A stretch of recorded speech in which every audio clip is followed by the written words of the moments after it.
It's just me.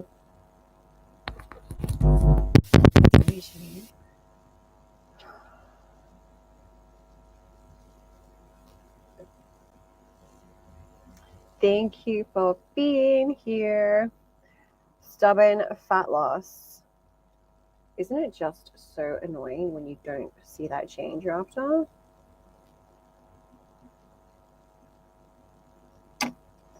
Alrighty, guys, let's just let a few more people join in, see where they're at. How's your morning been? Where are you watching from? I'm in Singapore. Who else is in Singapore?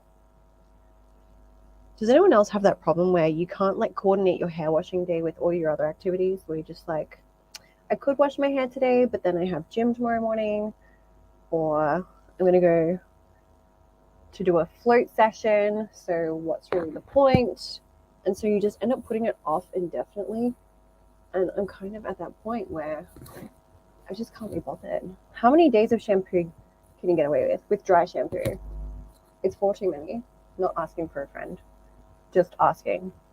Don't judge me. Don't at me.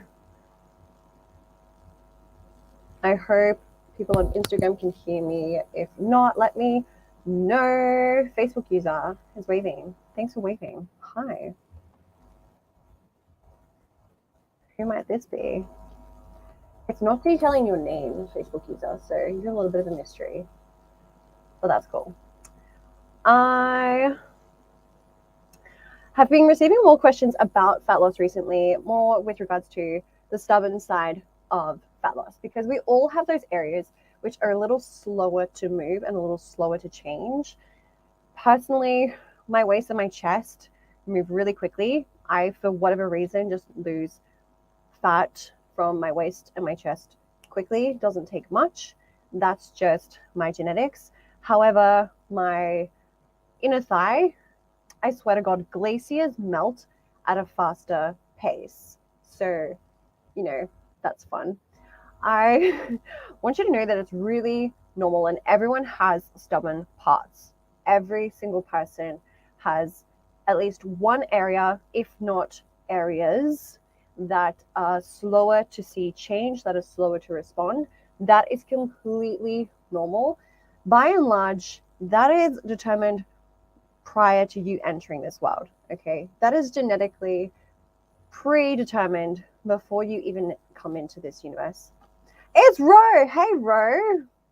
Thanks for being here. Thanks for being, I don't know, I just want to type it and say it just for the impact to really kick in. So, if you feel like you have stubborn parts or a body part and it's annoying and frustrating as hell, please know you're not alone. And that is super normal, super common. We all have them, or at least one. And that just looks different for different people. I see a lot of people get frustrated by their stubborn body fat. And I just really feel there's a lot of power that comes from making peace with your natural body shape. So some people are more like an inverted triangle. That's a little bit more like yours truly. Some people are naturally more hourglass shape. Some people are naturally more pear shape. Some people are a little bit more apple shape where they have a noticeably rounder midsection. And they're all great shapes. People come in many different shapes. They're all worthy of celebration. You are not a better person for having one particular body shape than another. Okay, so there should not be a hierarchy of shapes, sizes, dimensions. One is not more important, one is not better, one is not to be aspired to, and the others are not. No, that's not the case. We just all look different because there's however many billions of people in the world. And I think it's really nice to make peace with your natural body frame. So there's a lot of power in that, and a lot of people aren't there. Now, if you're not there, a lot of this is going to be redundant for you, honestly. A lot of this is not going to add much value because you can't spot tone. And I would hope most people know that by now. You can't reduce fat of one part of your body through exercise. You can through surgery, you can through more from greater interventions, surgical interventions, though through exercise, you cannot simply just train your inner thigh and expect for that to change. Your exercise might reduce your overall body fat percentage and your inner thigh still may not change. Okay, so you don't get to choose where it comes from and where it goes from. That's really important to know. Now, if you could, don't you think you probably would have by now? Someone would have told you about that by now. Your trainer would have mentioned that to you. It would be public knowledge if that were possible, but that's not the case. So, few things to lay out from the get-go. We all have a natural body shape that was predetermined before you came into this world. That's not about to change. I've always been an inverted triangle shape, so broader at the top with a small waist. I can't tell you what exercises to do to get a small waist. That's how I was born. So I'm not going to waste your time and say, do crunches, do planks, do this exercise, eat this supplement, take this fancy looking food, this in vogue green grass BS. No, I was born with a small waist. It is just proportionately smaller to my back. It's proportionately smaller to my hips. My hips are about 2 sizes smaller than my waist. How did I do that? I was born. That's just the magic of being born. Okay, that's the lottery of birth. That is something we are all, quote unquote victim to, quote unquote have the privilege of receiving. And I want you to know that your body is beautiful. Your body shape is amazing. It's perfect. And unless you're about to have surgery to change it, that natural body shape is not about to change. If you have parts of the body which seem slower to respond, it's probably not about to change. For example, if your hips or bottom, kind of similar area, I guess, or upper thigh, if you're more of a pear shape, and if it's always been harder for you to see change in your lower half, that's also not about to change. Why? Genetics. Why? Your parents, their parents, their parents, their parents, their parents, their parents, their parents. Okay. So I have the body shape that I have because of my parents. I would think my waist is by and large very similar to my mom's, and that my mom has a small waist, but my dad is definitely a broader chest. He's definitely more of that inverted triangle shape. But my dad is a bit more, I don't want to say athletic looking because I don't love that term, but he has noticeably more muscle mass than my mom. And not just because he's a male. No, my mom has a more delicate, I don't want to say fragile, but she has a more petite, delicate frame, if that makes sense. So I'm doing the best I can to explain and describe this without using conflicting language. I'm trying to keep my language very, very neutral because, again, I don't want there to be a hierarchy. I'm not complimenting one body shape and putting down another. There's just tons of different body shapes, okay? So I would think my waist and my hips largely look a lot similar to my mom's, but then my muscle mass and natural athleticism by and large comes from my father's side of the family, okay? So if you've always had a part or parts of the body which are faster to respond to change, to exercise, to diet, nutrition, that's great. That will always remain the same, I would think. And if you have parts of the body which are slower to respond, slower to see change, then that's probably also going to remain the same. That's probably not about to change, okay? Genetics, sorry, that's genetics. But hey, you could have been born a caterpillar and you weren't. So, pick your battles. When we talk about stubborn fat, it's going to require more patience. It's going to require more time. And what I really want you to focus on is doing the basics really well, which no one has any interest in doing, to be honest. This is why people don't see change. So where do we start? A few places. And what I really want to highlight is just the boring shit that no one does. For me, sleep is a huge one, okay? Sleep is going to tie into your hunger and satiety hormones, leptin and ghrelin. When we think about sleep, that's our body's chance to clean itself, the lymphatic system. The brain has a similar function, the glymphatic system. It's a process of detoxifying, removing all the waste byproducts of every single cell interaction, rejuvenation, replenishment that has occurred during the day. And it's your body's chance to get into a really nice place for the next day in terms of energy, in terms of cognitive function, and everything else that we need to get through our 14, 15, 16-hour days. Some of us can do that with children and with travel. When we don't get good quality sleep, and or if we don't get enough sleep, it's harder to make good, quote unquote, good food choices. That's not going to help if you're trying to lose fat. It's really not going to help if you have stubborn fat. If you are just, your body is clinging onto that shit for dear life. We really, really, really want leptin and ghrelin to be within those healthy ranges and normal operational parameters.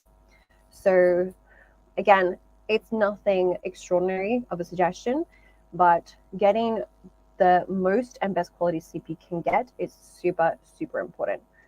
So tying into sleep, if you can't get more sleep, get better quality sleep. I do have a training on sleep. If you want me to send that to you, send me a message. Send me, if you're on Instagram, just send me a DM and I will send that to you, a sleep training, if you want that. Sorry, I just want to go to a question. Is this live stream on Facebook and also on LinkedIn? Yes, we are on all platforms, so you should be able to view it from all platforms. What if you did not have belly bulge before and you just got it? Okay, good question. So we've got a question, great question, and I think it's going to be super relatable to the audience. What if you did not have belly bulge before and you just got it? Great question. I want to understand what has changed in your lifestyle before the belly bulge and after the belly bulge. Are you drinking more alcohol? Are you paying particular attention to your nutrition? Did your carbohydrate intake increase? Are you traveling more often? Are you getting less sleep? Are you more jet lagged? Are you drinking less water? Okay, so water is a huge one. I was working with a lady and she was struggling to see changes to her weight. And I moved her from 2 liters of water a day on average to 4. Now, 4 might sound like a lot, but what you need to understand is when you live in a hot climate like Singapore, and if you're active, you're going to lose everything at a faster rate. Vitamins, minerals, everything, sweat, is all going to happen at a faster pace. So we need to replenish that at a faster pace. Now, for every liter lost during exercise, so for example, if you go outdoors for a run, why would you do that in Singapore? I have no idea. But if you do that and you lose a kilogram of sweat, you in fact need to replace that lost kilogram at a ratio of 2 to 1. Because you lost 1 kilogram, you need to intake 2 to accommodate for that loss. So 4 liters might sound like a lot, but your lymphatic system, and I just mentioned the lymphatic system is cleaning, it's detoxifying, it's removing those impurities, it's cleaning on a really, really deep level the body at nighttime. Your lymph goes through 3 liters a night. Lymph turnover is 3 liters a night for the average person. And lymph by composition is 9% water. So if I do the maths, that's about 2.6 liters a day that your body needs just for your lymphatic system, the cleaning, to take place. So if you're not even hitting 3 liters a day, that's nowhere near enough, okay? It may sound like a lot, it's not. So then if you add in the sweat you lose through exercise, being outdoors, walking, if you walk the dog, if you have children and you take them to the park, or if you take them for a walk around the neighborhood, if you're on your feet a lot, if you do a gym session before you go to work, you have to factor in what you'll lose then. So for me, the quote unquote average adult in Singapore really needs closer to 4 liters of water a day. This beautiful water bottle is 2 liters. I got this from Japan Home. They didn't pay me to tell you that, and that's okay. $30 has a strap, which I love. I drink more water because it has a strap. Super handy. But to get back to your question, more travel, less water. So then I'm inclined to think sleep is off, lesser quality of sleep. So we want to be looking at things like magnesium that perhaps we can take Magnesium ties into 200 enzymatic functions in the body. So most people are deficient. It's the second most common nutritional deficiency after vitamin D. So it's a very common nutritional deficiency. We want to make sure we're getting that so the body can operate at optimal levels. Magnesium is really tied to sleep quality and muscle repair, a ton of other things, over 200 enzymatic functions. Magnesium is also an electrolyte. So hydration is not just water, it's also electrolytes. The common ones being magnesium, which most people don't get enough of, potassium, calcium, sodium, salt. Put a pinch of salt in your water before you exercise to mitigate that loss of fluid. And yes, absolutely. My Instagram is Team Laura Phillips. Let me type it in here for you, and you can catch me on there, and we can continue the conversation. But I appreciate your question. Really good question. Absolutely. So when we travel, we're going to be in a dehydrated state, even less hydrated than usual, and we need to accommodate for that. So I do also have a training on long haul flight protocols. So if you are traveling more than 5-6 hours at a stretch on a regular basis, send me a message and I'll send you that long haul flight protocol training. I also turn it into a podcast. So if you're a podcast listener, make sure you go have a look at that. You want to be drinking more water than usual in the 48 hours leading up to your flight.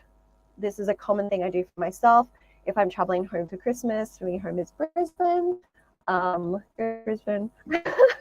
How do I not say Brisbane after saying that? I am consciously increasing my water intake for the week leading to my flight, just because I'm very, very aware of how much better I feel for that. But especially the 2 days before my flight, and when I get through security. Thankfully, here in Singapore, there's water coolers at every single gate. So once you go through security, you can fill up your water bottle, and I fill up my beast of a water bottle so that I can stay as hydrated as possible during that flight. But I'm wondering if the bulge in the belly that you're mentioning could also be linked to digestion, because we're not going to digest as well if we're eating more plain food.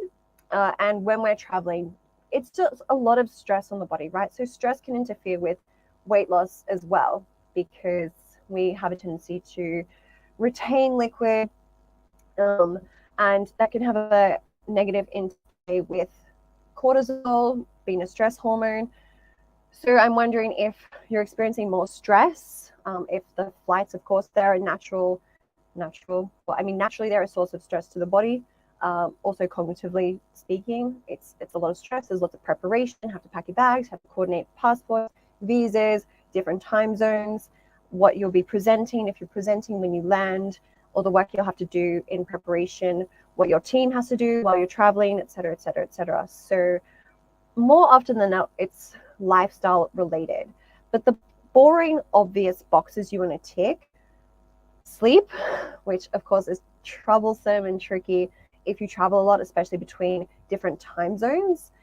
If you can't get more sleep in terms of duration, try and get better quality sleep. Why? Because again, this is when the body is doing its deep cleaning. This is when it's going to get rid of all the toxins. This is when you're going to, if you're not getting enough sleep, more likely to have that fluid retention. Your hunger and satiety hormones are going to be off. You're going to make poorer food choices, and you're just not going to recover as well. Now, if you're not recovering as well, you're not going to have as much energy to train. You're not going to feel as energized to go to the workout, to do the exercise, to quote unquote burn the fat in the first place, because we know that there's a need to look at energy balance, right? So calories in versus calories out, that is the equation for weight loss, not fat loss. With fat loss, however, we want to be in a caloric deficit. What does that mean? We want to burn more calories than what we're consuming. So for example, if I were to consume 1,800 calories a day, I want to be burning 2,000, 2,200, 2,300, so that I'm in a deficit. I'm expending more than I'm consuming. That is weight loss, only weight loss.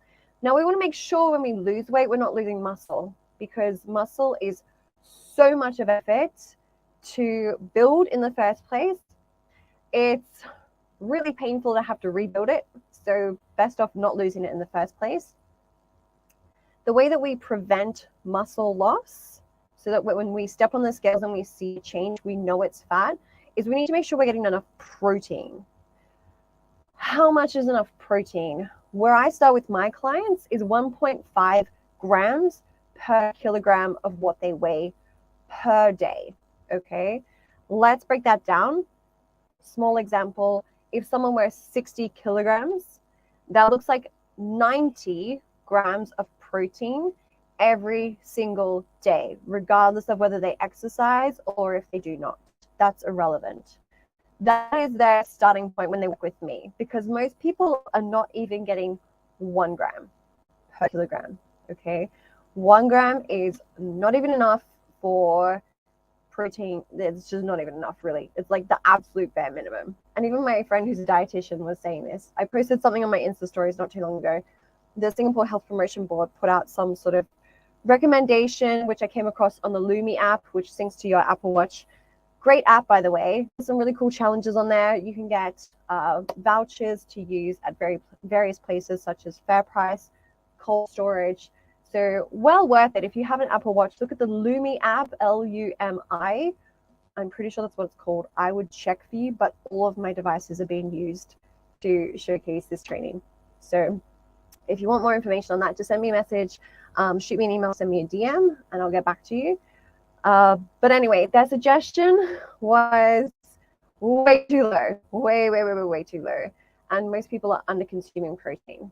So protein, 1.5 grams per kilogram of what you weigh every single day. And for most people, they're barely consuming one. That is super important.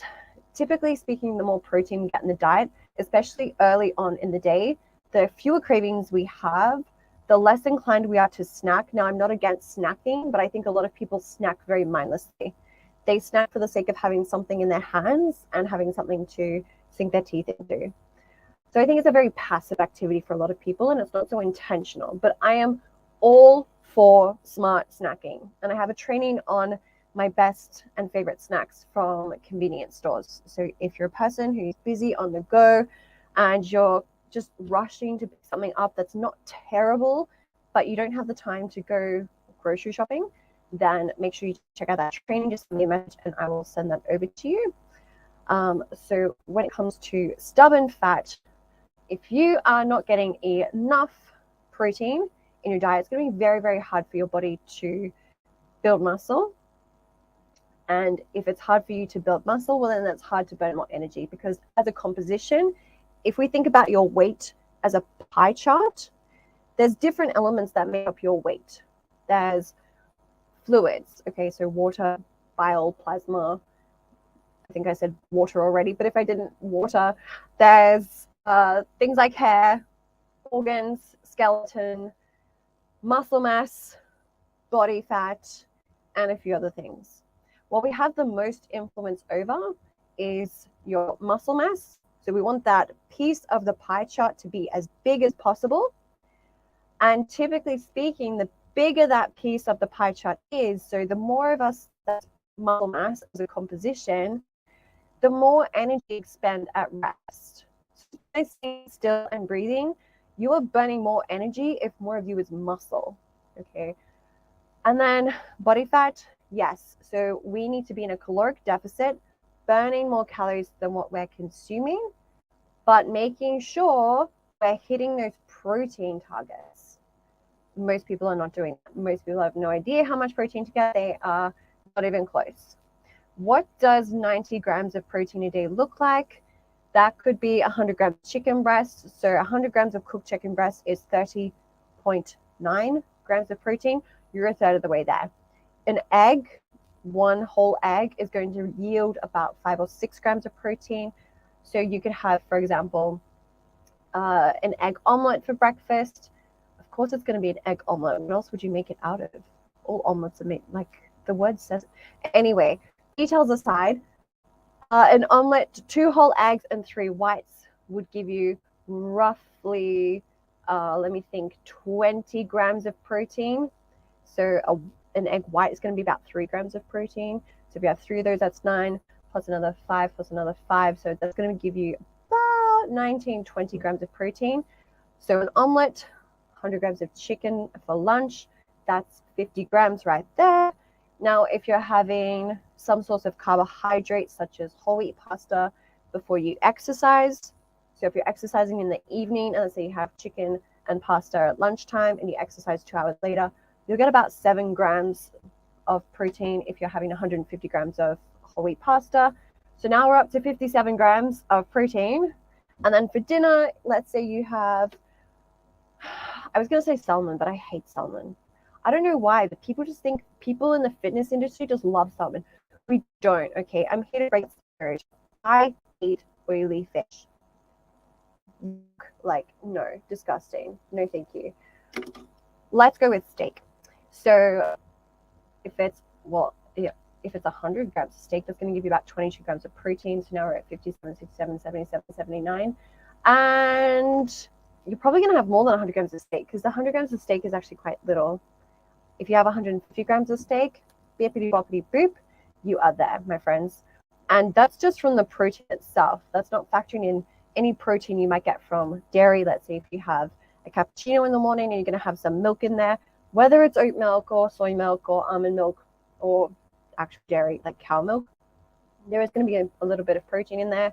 If you're having some edamame, it's going to have a little bit of protein as well. If you have tofu in your omelet, that will also have a little bit of protein. So it's not that hard. You just have to be aware of it. And it's hard to make change in an area of your life that you're not aware of, which is just the case for most people. Most people are not aware, okay? This is just people just get on with their lives and react to everything around them. They don't actually plan with intention, and they don't actually design their lives. So that's my small rant about people, but that's how you get 90 grams of protein into your day-to-day meals. So other sources of protein, of course, seafood. I hate seafood, but we'll talk about it anyway. Shrimp is actually really good. It's very lean. It's super low in fat, almost no fat, and very, very high in protein. So shrimp is an excellent option for those of you who like shrimp. Let's look at whitefish. Again, it's going to be a little bit higher than the oily fish. It's going to be closer to 20, maybe 22 grams per 100 of protein. If we're looking at oilier fish, you're looking closer to 17, 18 grams of protein per 100. If we're looking at corn, Quorn, which is made out of the mycoprotein, which comes from fungi, it's a fungi derivative, that is more like 16 grams per 100. Not bad. You just need to eat more of it to get enough protein. Again, if we're sticking with the meat-free option, if we look at tofu, guys, it's a lot less. Yes, you can get enough protein on a vegan diet. You can get enough protein on a vegetarian diet. I'm not saying you can't. It's just harder because typically your sources of protein are also actually going to be sources of carbs, right? And that's not going to help you lose stubborn belly fat if you're already consuming more than enough carbs. So that's worth factoring in. Tofu is going to be about 10 grams per 100. Not a lot, especially not a lot compared to chicken, which is triple the quantity or triple the density. Turkey as well, great option. I think it would be a little bit less than chicken. Tuna, great, easy option on the go in a can from 7-Eleven. You can probably get that. Yes, you can do things like protein powders if you like. If you're short on time, can be a great go-to in-between meal situation. Better than not being fed. So a lot of people are giving shade to processed options such as protein powders and protein bars. Is it better to get it from an actual food? Yeah, sure. Is everyone able to do that? No. So pick your battles. Would you rather be hungry and get so hungry that you eat an even less nutritional, lower nutritional value meal? Or would you rather just have the protein powder or protein bar and just be done with it? I think it's better to just have the protein bar, protein shake. If you're in between meals, if you don't have a lot of time to sit down and eat properly, then that is going to be better than nothing, okay? And given your lifestyle, better than nothing is the option to go with. Okay? And pick your battles. You can't be responsible for growing the food and harvesting it and cooking it and weighing it and eating it. Like, food needs to be fun. If it's not fun, if it feels like it's even more effort, don't make it be more effort. Go with the convenient option. That's fine. So protein intake, hugely important. Moving from there into carbohydrates. So it can kind of work both ways. It's bad at both, it's quote unquote bad. It's unhelpful at both extremes. If you're not getting enough carbs, you're not going to have enough power in your workouts because your body's not going to have enough glucose or glycogen rather to then convert into glucose to then use to power your workouts, right? So too little carbohydrate intake, you know, if you're on the keto bandwagon and your goal is to get fit and toned, that could be working against you. Conversely, if you're really high carb intake but you're not doing a lot of movement, that's also going to backfire on you because your body is going to constantly be turning over this insulin and it's going to have no outlet for it. It's going to be like, okay, more insulin, more insulin, more insulin, more insulin. And what do I do with it? It has to go somewhere. So the body has to store it somewhere. And then this is where you see people end up with sometimes, not all the time, but in extreme cases, fatty liver disease because there's nowhere else for it to go. So the body does well when it has carbs taken in. Okay, so when we match carb intake with exercise, with movement. So there's nothing wrong with having carbs at lunchtime, though bear in mind, you're actually a bit sluggish if you have carbs at lunchtime and then you do nothing but go back to your desk and sit still. You're better off having carbs at lunchtime and then doing a workout, or then at least going for a walk outside, going for a walking meeting, or being on a video call or just an audio call where you don't have to be on video and you can be walking outside. So bear in mind, there's a bit of a sweet spot. Everyone's a little bit different. Some people are very insulin sensitive. So the body really responds really well, really quickly when it takes in carbs. And some people not so much. And often actually that's because they're taking in more than necessary all the time. They're like every single meal is carbs, carbs, carbs, carbs, carbs. You don't need carbs with every single meal, okay? And when I say carbs, I mean, you don't need potatoes, sweet potato, rice, pasta, couscous, barley. You just don't, oats. You don't need carbs at every single meal. And I know a lot of us are being raised differently. A lot of us had cereal for breakfast growing up, or oats for breakfast growing up, porridge for breakfast growing up. And then a lot of us had sandwiches at lunch. Again, more carbs, bread. Bread is not the devil, but again, pick your battles. And then a lot of us had like potato, roast potato, mashed potato, rice, pasta for dinner. Okay, you do not need carbohydrates at every single meal. If you're an elite level athlete, maybe you need that, but you're probably not an elite level athlete. So that is worth bearing in mind. The body responds well when we match carb intake with movement. So my general suggestion to the people I work with is if you're about to do a workout, definitely have some carbs beforehand because we want that fuel. For most people, easy go-to option is going to be a banana about 45 minutes to an hour beforehand because once it's in the mouth, it purees very quickly. Okay, it's very mushy. It's easy to break down. That's good. It's really naturally high in sugar. Now, when we're exercising and lifting weights, that's good. We want that because we want that to be taken into the bloodstream and utilized really quickly. And it's quite accessible. You just have to go to the grocery store. Even 7-Elevens have them at the front counter most times. So bananas are great. If you don't like bananas, that's fine. You can opt for perhaps coconut water. That's another go-to option for me. Often in my leg workouts, I will have coconut water about halfway through my training so that my blood sugar doesn't dip down too low or too quickly. That's just me. So I go hypoglycemic relatively easily, but a lot of people do not need more carbs than what they're having. They're already having more than enough, and that again is not really helping if you want to shift those stubborn kilos and that stubborn fat, because again, where's all that insulin, where's all that glycogen going to go? If it's not going to the muscle and then the muscles are being used, well, it's just going to circulate and eventually end up being stored in the liver in extreme cases. So again, pick your battles. Carbs are not the devil. I don't think you should be keto. I don't think you need carbs at every single meal either. It's just something to bear in mind, okay? And then two, sometimes people feel a little sleepy after carbs. Have you ever noticed you feel a little heavy and a little like ready to drift off after you've had carbs? So some people have that response too. And then if you feel that way, that's not going to help you move more and lose those stubborn kilos. So we've talked about stress. We've talked a little bit about water retention. So making sure that you're getting those 4 liters so that your body can properly detoxify at night, the lymphatic system can properly do its job. Let's talk about activity. So how many steps a day do you think you get, or do you know that you get? How many hours do you spend on your feet? Again, if you're going out and having lunch and then you're sitting on your bum for 3, 5, 6 hours, what's the body doing with all that energy? It has no outlet for it, okay?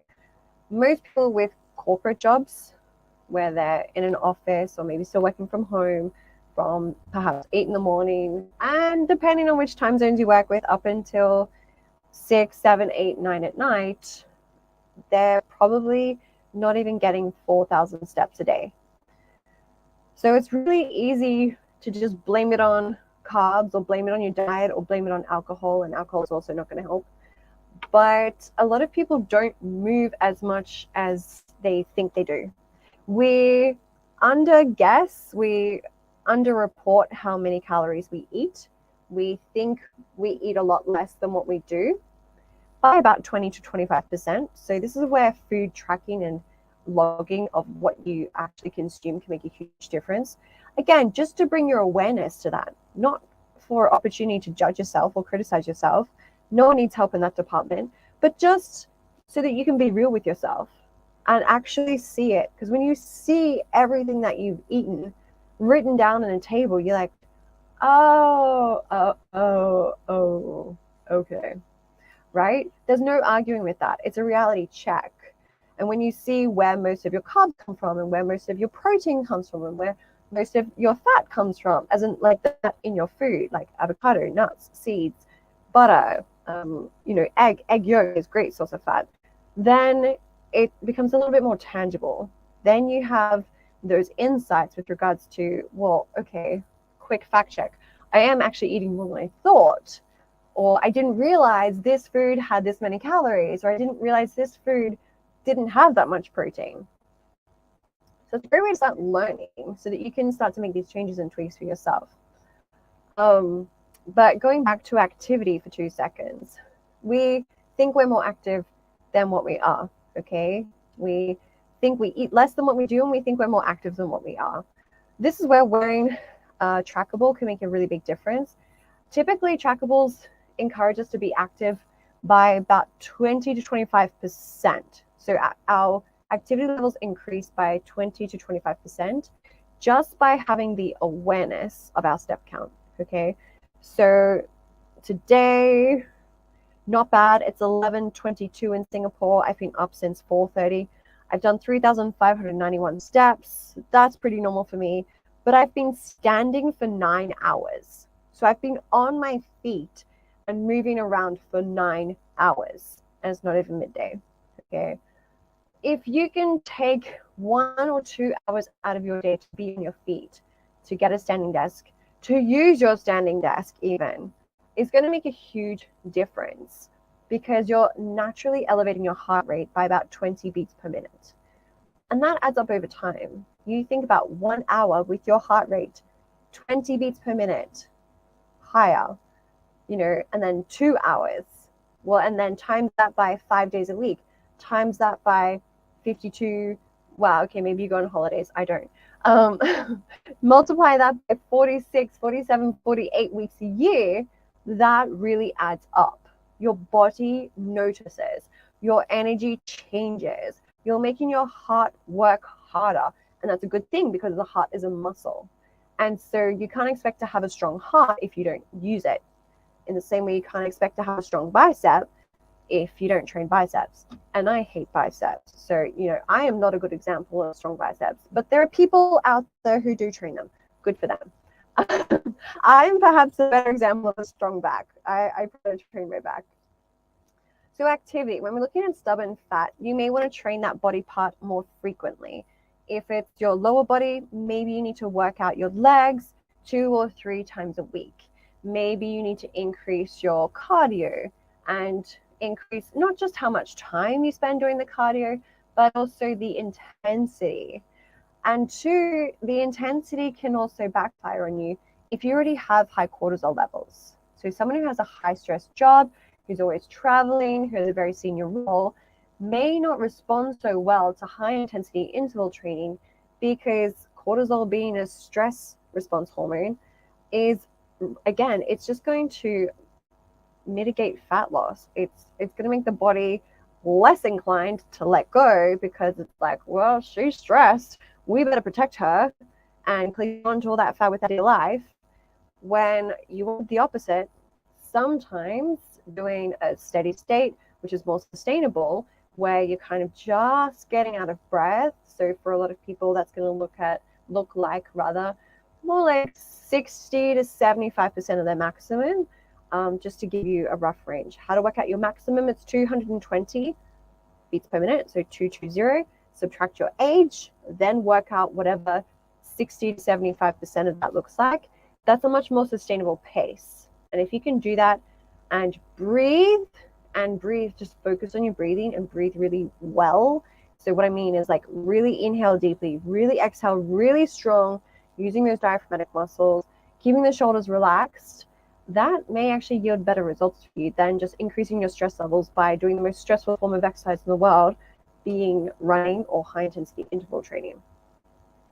So tying into the whole cortisol and stress side things, hormones, my God, I am going to maybe share a little bit too much information for you, but I feel people need to know this because how else do you learn?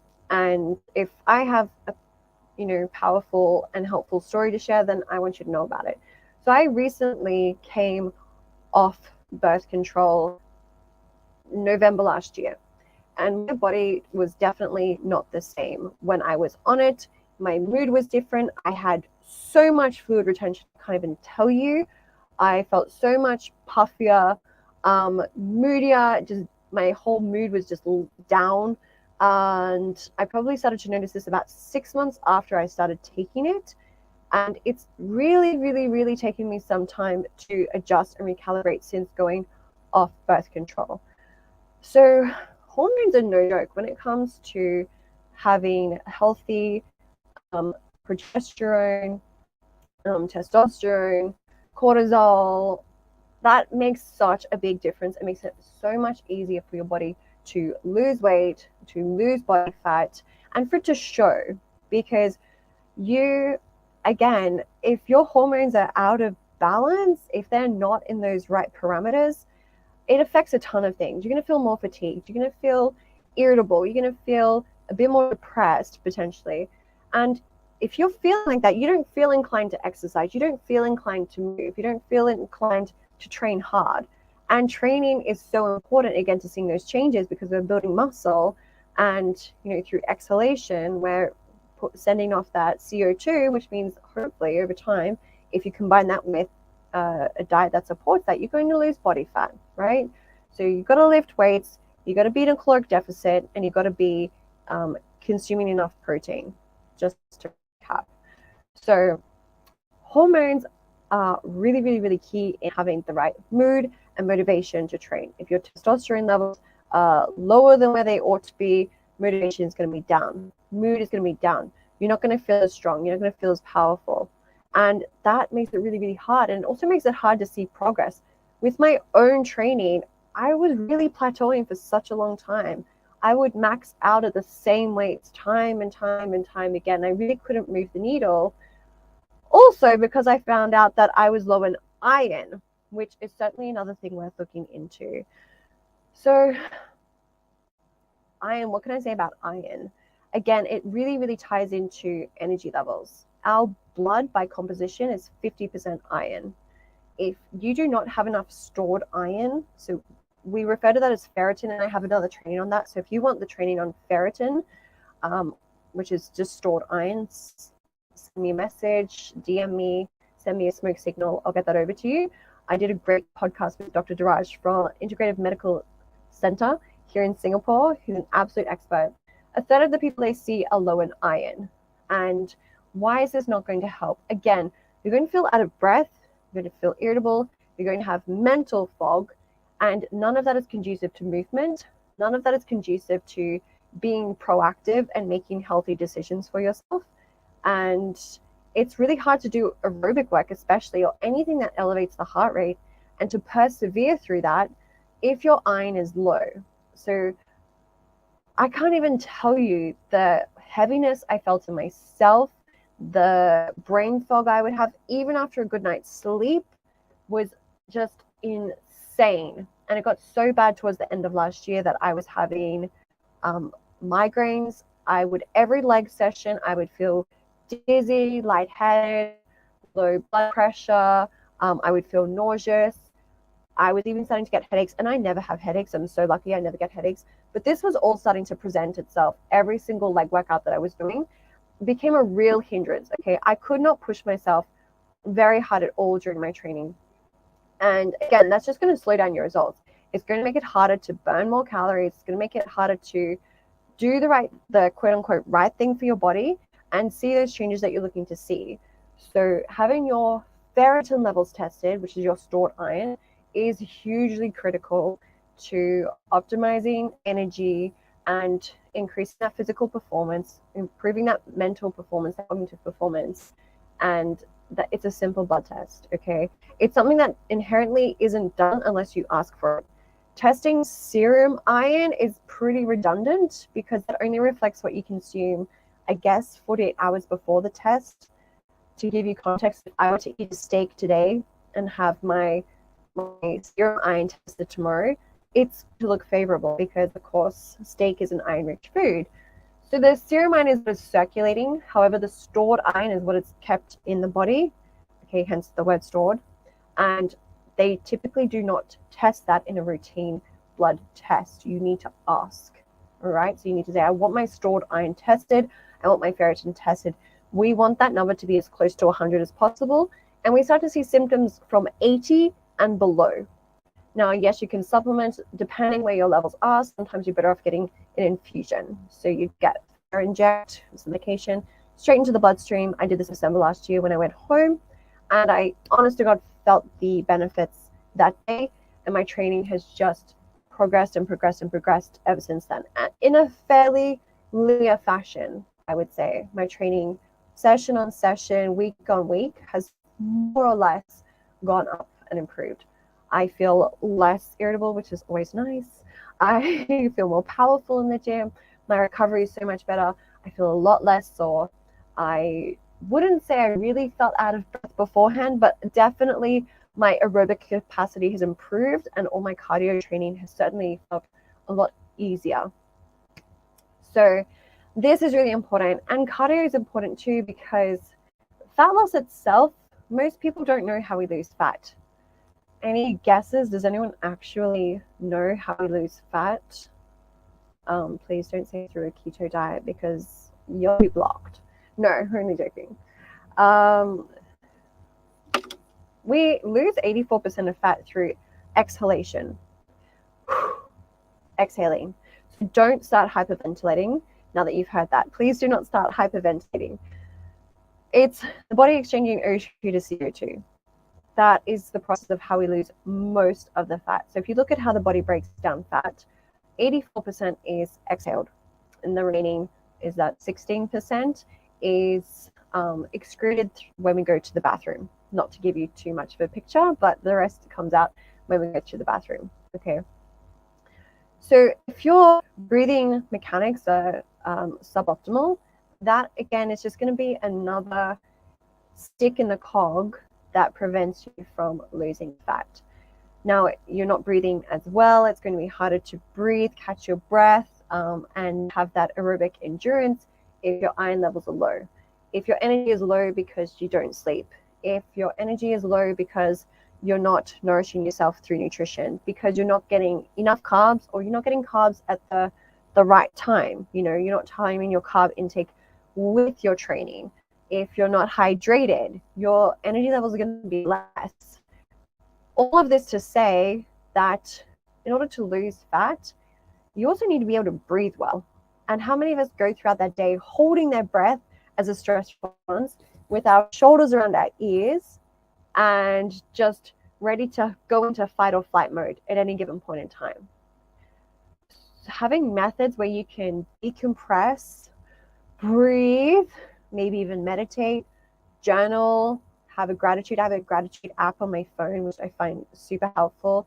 It has 3 really succinct points every single day, prompts where it asks me for 3 things that I'm grateful for. I find that to be really, really helpful to bring my attention back to what is good, what is working well, and what I am appreciative of in my life. And it can be easy to get caught up in the stress and again get on that hamster wheel of life and have stress response after stress response after stress response and not really ever sit in this present moment and enjoy it and relax. If you can't breathe well and maybe you have some sort of lung injury, I've trained a guy who had half of a lung. One of his lungs, he had some illness when he was growing up, and so long story short, I believe it was his left lung only had 50% capacity. He was not obese, but it was very challenging for him to see changes in his body composition because he had really, really, really compromised breathing biomechanics. Okay. So you have to be able to breathe. And again, get yourself out of that stress response, out of that constant fight or flight mode, and reach that homeostasis of like, I am cool, I am calm, I am collected. If you are in a job which is not conducive to that, if you're in a high pressure job and it constantly feels like too much pressure, you constantly feel like you're about to burn out, you're about to burst into tears, you feel unsupported, you feel too stretched, and no holiday ever suffices, then, like, I hate to say it, but that's a sign. That is the universe being like, you need to move on, you need to explore other options. Most of us would be 1,000 times happier in a different job. Okay. And I know that because I train busy corporate people every single day. And I hear their stories and I hear their challenges and their frustrations and their struggles. And workplaces just don't put your health first. They put their KPIs first, not realizing that if they put your health first, their KPIs naturally would improve as a byproduct of that. But that's another story for another time. You need to be able to breathe well to lose fat, especially if you have stubborn areas. Again, looking at when you're stressed, understanding that stress response, when you're feeling overwhelmed. And my latest podcast is on overwhelm, so do make sure you give that a listen. And being in a caloric deficit with sufficient protein. Sufficient protein is 1.5 grams per kilogram of what you weigh every single day, no matter what. You need to be hydrated so that your kidneys can do their job, your liver can do its job, your renal system can do its job, your lymphatic system can do its job, lymphatic system can do its job. We need sufficient water. And that, if you're in Singapore, especially if you're active, in my opinion, that looks like closer to 4 liters a day. And of course, we need sleep because sleep has a positive influence on our leptin and ghrelin, our hunger and satiety hormones. It's a little trickier when you're traveling not a lot. It's a little bit trickier when you're in different time zones. If you can't get more sleep in terms of duration, try and get better quality sleep. Try and get a more restful sleep. You can take things like magnesium beforehand. You can take things like L-theanine in the evenings, making sure you're not having caffeine after midday. Okay, not guilty. I'm pretty good with that one. Making sure that you're reducing screen time in the evenings, making sure that your screen is on grayscale and or you have the night mode on your MacBook, on my iPad, on my iPhone. I have the night mode, so it's a yellow light. I wear the yellow tinted glasses at nighttime, the blue light blocking glasses at nighttime to reduce eye strain and to get me in that sleepy mode. I have the lights dim, so I try and have the lamps on and minimal light around the house when I'm getting prepared for bed. All of these things make a big difference to sleep quality. So I appreciate a lot of people can't get more sleep in terms of duration. Also a challenge for me. I get it. Try and get better quality sleep. And 2, you're more inclined to make better food choices, which again is really important for fat loss, especially if you have stubborn areas, and is going to allow you to have more energy to do more activity during your day. Be more active, to be on your feet more often, to take more steps, to do a workout. And of course, it's going to be hard to see a change in your body composition if you're not lifting weights and if you're not being active. If you're only getting 2,000 steps a day, like, what do you expect to change? Okay, so wearing a trackable can be hugely helpful. Increases activity levels by 20 to 25% on average. If you're currently at 2,000 steps a day, try and get to 4. Try and make 4 your norm, then try and get to 6. It doesn't have to be 10,000 overnight, and that's not sustainable anyway. So if it's not sustainable, just don't even bother. But I hope this helps in some way, shape, or form. If you have any more questions, please link up with me. Make sure you send me a message me your email address. If any of those resources sounded helpful to you, whether it was the podcast on overwhelm, sleep, the long haul flight protocol, do send me an email or a message on Instagram or on Facebook. I'll make sure I get back to you. I always want to talk about things that you're interested in, so do send your suggestions as well. And if I can help in any way, shape, or form, if you are like, I'm on this hamster wheel of life and I don't know how to get off, and I know it's not healthy, and I know it's not sustainable, and I need an intervention, but where do I begin with that? I'm here to help. So I am working with people worldwide. I am a high performance coach for high achieving individuals. This is my bread and butter. So I got you. Chances are I've got a strategy that can help to create those changes you're looking to see. Don't be a stranger, do reach out. And I appreciate you being here. If you want more information, please link with me on the social media handles provided. And my podcast, which is called Laura Phillips, PHILLIPS, Real Talk, is on Spotify, as well as, oh my God, what is the other platform? Apple Podcasts is also there. So do be sure to listen to the episodes there so that you can learn more, so you can be the healthiest version of you. Life's too short not to, after all. Thank you for watching. I'll see you in the next training.